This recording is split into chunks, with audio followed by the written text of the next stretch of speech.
আমার বাসায় আজকে বিভিন্ন ধরনের বাজার নিয়ে পড়ছে। এটা হচ্ছে সৌদি আরবের বাজার।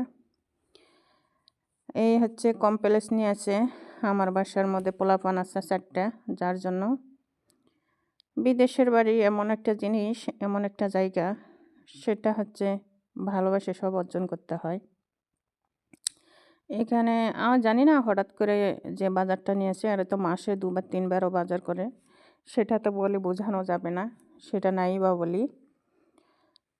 বাজারটি আজকে যে বাজারটি আমার বাসায় করেছে, সব বাজারই হচ্ছে এডিমের কিনা। রুটি নিয়েছে, এডিমের রুটিগুলো নিয়েছে, যেন আমার কষ্ট করে যেন না তৈরি করতে হয়, এই কারণে নিয়েছে। ছোট দিন হয়তো কাজগুলো সামলাতে পারবো না বলে। এখানে আবার বরাবর সমুদ্রের মাছও নিয়ে এসে হঠাৎ করে। মাছ আমাদের বাসায়